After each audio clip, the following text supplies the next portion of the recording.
Então, meu nome é Naassa, eu tenho 23 anos, né? Eu sou natural de Caratinga, moro aqui em Vargem Alegre desde criança. Eu sempre quis ser médico, desde criança, mas eu acredito que o que me influenciou mesmo a ser médico, o que aguçou essa vontade, foi o fato de a minha avó, nos anos de 2012 e 2013, ter desenvolvido a doença de Alzheimer. Nesse período aí, eu fiquei bastante abatido, eu queria cuidar dela a maior parte do tempo, mas eu não tinha conhecimento para isso.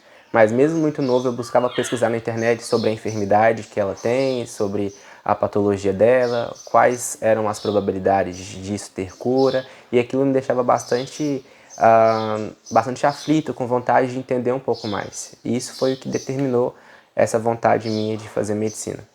Os anos de 2017 e 2018, que foram posteriores ao meu ensino médio, foram bem difíceis porque eu precisava trabalhar para poder pagar um cursinho que eu fazia em Caratinga. Então eu dava aulas todos os dias para várias crianças aqui da cidade, dava aula particular, alfabetizava algumas crianças, e aí com o valor que eu conseguia pagar o cursinho e ia para Caratinga à noite para estudar. Mas era muito difícil porque eu começava às 7 da manhã e terminava quase na hora do cursinho começar. Então, às vezes eu conseguia pegar o ônibus, às vezes eu perdia, mas eu sempre ia. E depois de tentar várias vezes passar no Enem, em vestibulares também, eu vi a oportunidade de ir para o Paraguai, né, que fica na divisa com o Brasil, e iniciar a minha faculdade lá na cidade de Pedro Juan Cabaleiro. E aí, você foi, na cara e coragem, como é que foi lá? Foi bem difícil de início, assim, né? Porque eu trabalhei o ano todo tentando juntar dinheiro com essas aulas particulares, mas não é somente eu tinha que pagar as passagens, tinha que comprar alguns móveis, porque de início eu ia morar sozinho, eu precisava comprar livros, eu precisava comprar apostilas, alguns equipamentos que são necessários na faculdade de medicina. E aí então, né, quando terminou as aulas, né, o período letivo, em dezembro de 2018, não tinha ninguém mais querendo fazer aula particular, porque a criançada entra de férias, então eu precisava fazer mais alguma coisa para arrecadar um valor a mais. Então foi aí que eu decidi, eu ganhei, na verdade, dos irmãos da minha igreja, uma quantidade de 1.250 livros, para eu poder trabalhar vendendo esses livros nas cidades vizinhas aqui. E aí eu mandei fazer uma camiseta, essa camiseta aqui, que diz ajude-me a ser um médico, e atrás eu coloquei futuro doutor Israel. E aí eu saía de casa em casa, nas cidades, eu tenho amigos em Caratinga, Iapu, Coronel Fabriciano, Ipatinga. Então eu ia nessas cidades e eu ficava alguns dias e eu ia de porta em porta, entregando a esses livros e falando que as pessoas poderiam me ajudar com o valor do coração. E aí com esse trabalho que eu fiz nas férias, juntamente com todo o ano trabalhando com as crianças, eu consegui o valor para iniciar os meus estudos lá na faculdade. E a partir daí, você iniciou lá, mas mesmo assim a vida não foi fácil, né? Não. Você teve que passar por algumas... Sim, Como é que foi isso? foi bem difícil o meu primeiro ano. Foi o ano, acho que mais difícil, né? Porque foi o começo. Eu acho que o começo sempre é mais difícil. Então, eu precisei fazer várias coisas na faculdade. Graças a Deus, no meu segundo período, eu passei na monitoria de histologia. Então, eu comecei a dar aula dentro da faculdade de histologia. E aí, como os alunos gostavam, eles me contratavam por fora para dar aula para eles particular em casa. E aí, eu conseguia juntar um valor que me ajudava também nas despesas da casa. Eu trabalhei como garçom também em alguns restaurantes lá, eu fiz várias coisas. No meu segundo ano já, eu precisei fazer alguma coisa nas férias para poder conseguir arrecadar dinheiro para voltar. Então eu fiz trufas. Até hoje, na verdade, eu tenho um pouco de dificuldade de comer chocolate por conta da quantidade de trufas que eu fiz para vender. Eu vendi mais de 5.000 trufas, vendi em várias cidades, eu saía para vender, ia de porta em porta e eu consegui arrecadar um valor para ir para a faculdade. Mas todo ano na faculdade de medicina as mensalidades sobem, né? Na verdade eu acho que em todas as faculdades a mensalidade deve subir um pouquinho. E aí o dinheiro das trufas não foi suficiente. Então eu precisei, os meus amigos na verdade aqui da cidade fizeram um vaquinha online para poder me ajudar. Eles fizeram 2 vaquinhas online.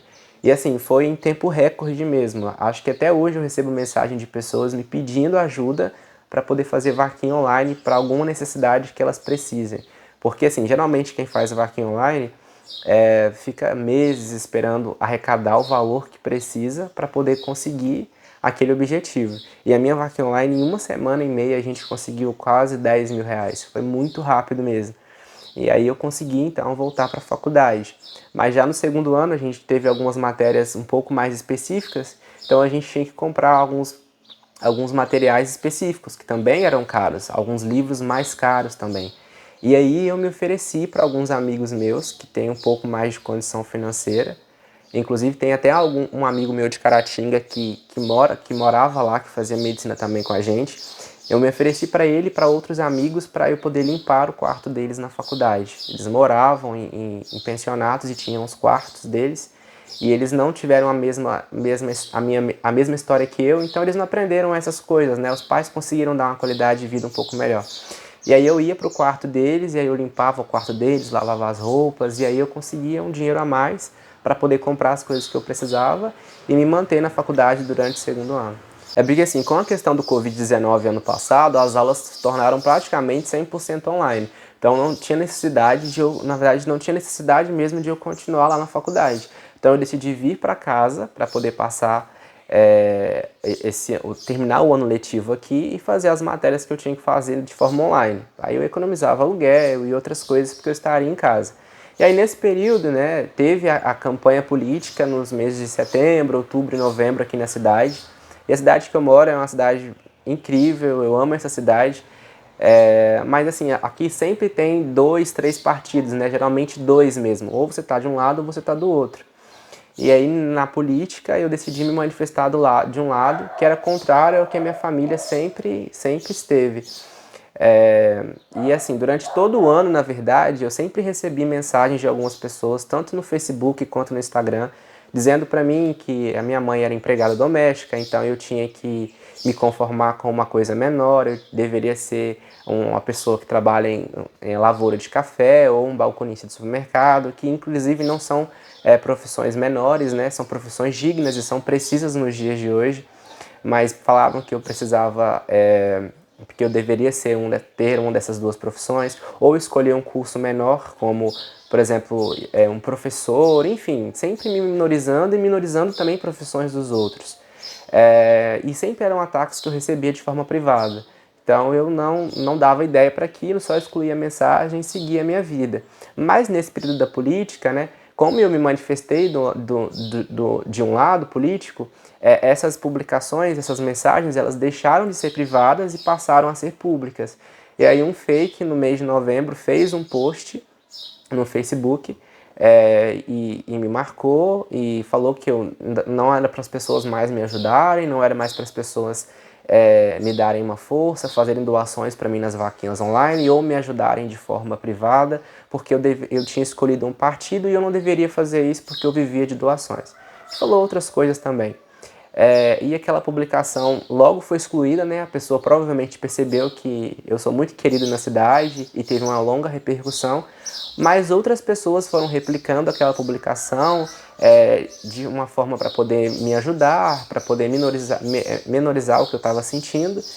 E essa publicação, então, ela teve um alcance de nível mundial, assim, porque várias pessoas de outros países, tanto da Europa como aqui da América, me mandaram mensagem, ficaram sensibilizadas com a minha história e com o que eu passei para conseguir chegar até aqui e decidiram, então, me ajudar, né? Muitas pessoas, inclusive, me ajudam com bem pouquinho, mas que para mim é muito, é como se fosse milhões, porque elas tiram do suor delas para poder acreditar no meu sonho. Então, elas vivem o meu sonho junto comigo também. E aí essa publicação que foi feita, na verdade, para me diminuir, acabou me ajudando a chegar até onde eu estou hoje. Israel, chegar onde você chegou, está chegando. Você está no 7º período de medicina. Indo para o 7º período. Indo para o 7º período. Como é que, olhando para trás, como é que você vê todo esse percurso que você, né, já percorreu, faltando poucos períodos para chegar, alcançar esse objetivo seu? Como é que você vê todo esse trajeto da sua vida, vamos dizer assim? Então, eu passaria por tudo de novo, porque eu acredito que isso me ensinou muito, né? Me ensinou a ser mais humilde, me ensinou a acreditar que é possível, sim. Eu sempre digo para as pessoas que eu acredito que todas as pessoas têm um mar da vida para atravessar. Algumas pessoas têm o objetivo de se tornar médico, outras de construir uma casa própria, outras de se tornar um engenheiro. Cada um tem um mar que ele quer passar por ele e chegar do outro lado.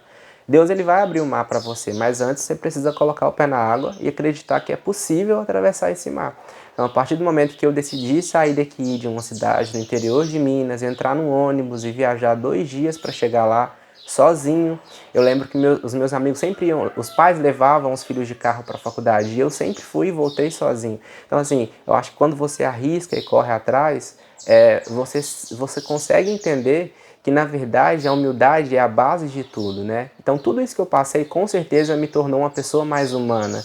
E, com certeza, eu vou ser um médico mais humano, que vou olhar o outro lado do paciente, né? Então, eu acredito que tudo isso que eu passei foi para o meu próprio valor, para eu poder entender que a vida é difícil, a vida é dura, e quem diz o contrário disso é totalmente irresponsável, mas que com fé em Deus e batalhando e acreditando também no seu trabalho e em você mesmo é possível chegar do lado de lá. É possível atravessar o mar. Israel, qual a mensagem que você deixa para aquelas pessoas que querem realizar um sonho e não têm condição? Você, creio que é a pessoa mais apropriada para falar sobre isso, né? Qual que é a mensagem que você deixa para essas pessoas? Bom, a mensagem que eu deixo é que é possível. Você só precisa de 3 coisas. Primeiro, acreditar em Deus, acreditar que é possível que Ele possa fazer isso por você. Segundo, você precisa acreditar na força do seu trabalho, né? Várias pessoas me ajudaram. Uma vez eu escutei que não iam faltar pessoas para me ajudar, mas que eu precisava trabalhar, eu precisava correr atrás, né? Então, assim, as coisas vão acontecer, as oportunidades vão aparecer. Se fechar uma porta, vai abrir uma janela. Sempre tem alguma saída, alguma porta para a gente chegar nos nossos sonhos. Mas antes de tudo, eu acredito que a gente precisa trabalhar, a gente precisa desenvolver alguma coisa para poder chegar lá. Então eu vendi trufa, eu dei aula particular, eu limpei o quarto dos meus amigos, eu dei aula na faculdade. Até aqui eu já fiz muita coisa. E com certeza até o final do meu curso eu vou fazer muito mais coisa ainda. Mas eu trabalho, eu corro atrás, é o que a gente precisa fazer. Nessas férias eu estou fazendo empadas aqui em Vargem Alegre para conseguir conciliar o meu financeiro para ano que vem eu voltar para a faculdade. Então a gente tem que trabalhar. E em terceiro lugar, você precisa acreditar em você. Você tem que ser o maior acreditador do seu sonho. Eu sempre acreditei, eu estou na metade, falta metade agora. E se eu, com toda a dificuldade financeira, estou chegando onde eu estou, com certeza você consegue chegar também. E qual a mensagem que você deixa para essas pessoas que te apoiam, que acreditam e vivem o seu sonho, né? Qual a mensagem que você deixa para essas pessoas? Eu agradeço muito. Eu oro todos os dias por essas pessoas. Eu sou muito feliz por essas pessoas terem chegado na minha vida e terem acreditado no meu sonho. Porque por muitas vezes eu mesmo não acreditei em mim, e isso é comum do ser humano. Às vezes a gente duvida que a gente pode chegar em algum lugar. Mas essas pessoas acreditaram em mim, disseram que era possível, disseram que era difícil, mas que ia passar. E uma dessas pessoas sempre disse para mim que tudo é passageiro. Então essa fase também ia passar e daqui a pouco eu ia conseguir ajudar outras pessoas, outros jovens, outros estudantes, outras pessoas que estivessem passando por dificuldades. Então eu deixo para essas pessoas o meu muito obrigado por acreditar no meu sonho e por viver esse sonho junto comigo também. A gente tem que acreditar na gente, né? Às vezes, tanto pessoas de fora da nossa família, quanto pessoas de dentro da nossa família não vão colocar fé na gente, né? Às vezes as pessoas vão dizer que a gente é doido, que não é nossa realidade, que a gente tem que colocar um pouquinho os pés no chão. E isso é bastante comum, a gente sempre escuta mesmo. Mas a gente tem que confiar em Deus, acreditar no propósito que a gente tem e lutar por ele. E vão aparecer dificuldades, apareceram muitas dificuldades na minha vida, muitas dificuldades mesmo, de chegar a dias na faculdade que os meus amigos me chamavam, Israel, vamos almoçar, né? Acabou agora, é horário de almoço. E eu falava para eles, olha, não, eu tenho que ir para casa porque eu preciso fazer alguma coisa. Na verdade, não é que eu tinha que fazer alguma coisa, é porque eu não tinha, às vezes, o dinheiro para poder almoçar com eles. Eu não tinha 10 reais, que era o mínimo, né? Mas Deus nunca me deixou passar fome, Ele sempre provia alguma coisa para mim. Então, foi difícil, muito difícil. A gente vai passar por dificuldades mesmo. Mas Deus vai suprir nossas necessidades. Se Ele está no barco, pode ter muita maré, a água pode tentar entrar dentro dele, mas se Deus está dentro do barco, a gente pode dormir tranquilo, porque está tudo no controle dele.